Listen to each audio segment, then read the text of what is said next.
Conclusion. The central theme of this book was intended to be the examination of the inferiority complex of a generation that results from transformation and rootlessness.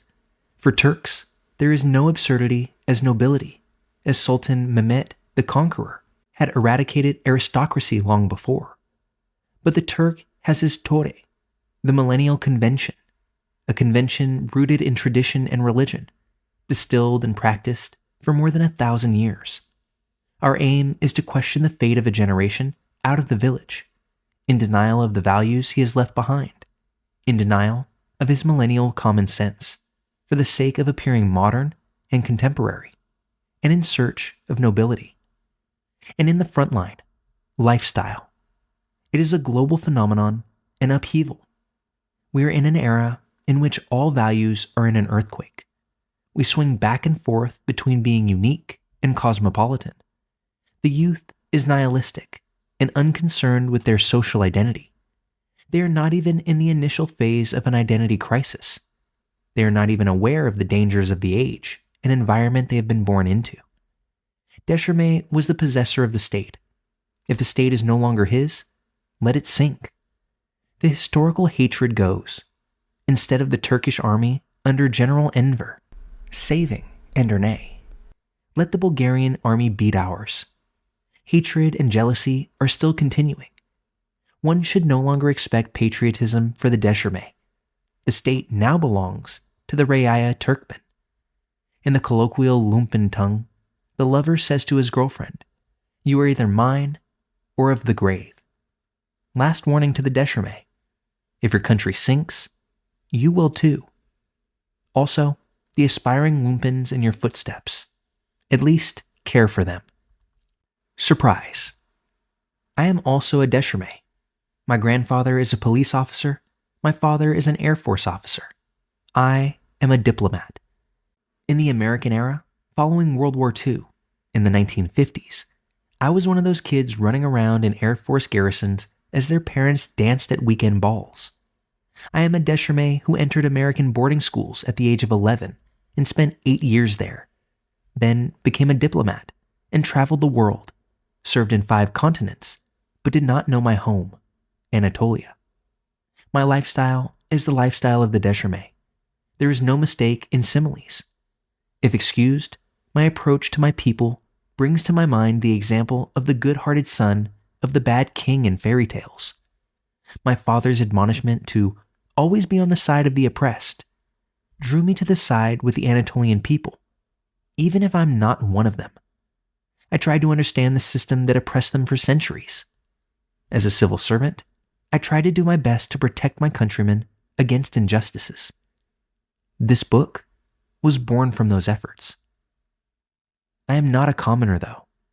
I am a Descharmais from Chankiri, and beyond sentimentality, ideologically, as a statesman, I am in favor of the Descharmais system.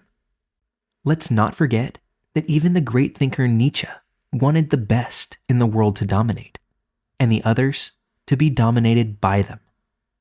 In the 21st century, Western prosperity will collapse, and this will be the age of democracies to degenerate and pass into autocracy. The lobbying system of the US Congress gives signals of possible corruption and collapse. Salvation is in the Platonic aristocracy and the presidential system. The summary of my entire book is that there should not be a rupture between the values of the ruler and those of the people he rules. There should be no gap, alienation, or hatred among them. Am I a traitor to my class? If whom we are talking about are the corrupt tyrants who have oppressed my ancestors in the provinces, looked down upon them, and continued such behavior in the Republic, especially since the 17th century, I am not of them. To be fair, in our rising Republic, we also have politicians, intellectuals, and bureaucrats who are willing to support the oppressed. Together, we can create a system that treats our people with kindness, mercy, and compassion. It's not impossible. In fact, I yearn to be what psychiatrist Errol Goka complimented with the title Organic Intellectual of the Nation. I'm not sure if I deserved it. I've addressed the opposition to Deschamets in this book from the very beginning. I dealt with the Deschamets' alienation from the people. I talked of the people's revolution that got Deschamets bureaucrat ruled down. But the best system fit for Turks is the very Deschamets system. Stability requires a presidential system and Deschamets. One caveat is that the modern Deschamets will share people's values, will not alienate from them, and the people will be in constant control over them.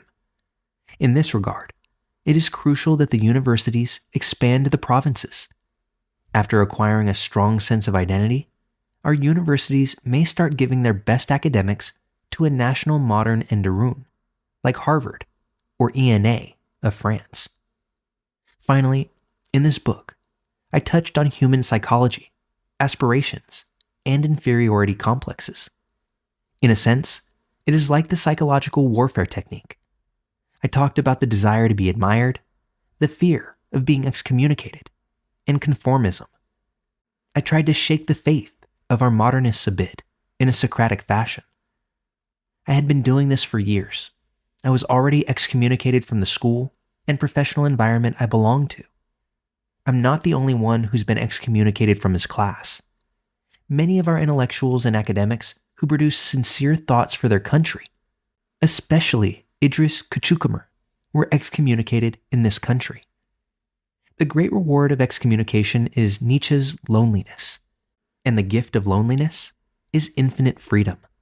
Now, I am ready for much more severe reactions than before, from those who shall read my book, and worse, reactions upon hearsay without reading it. Modern major media moguls of the Western world are begging to hear the reactions of their readers, including the most hateful. Why? Because the reader's reaction is a fortune that widens the horizon of the author and opens new worlds for him. Response, including the worst, pays off to the author. But what does the reader gain? Until it is written down, a thought belongs to its creator. Anything that is written down becomes public knowledge. It is the reader's responsibility to quarrel with the idea, not the author.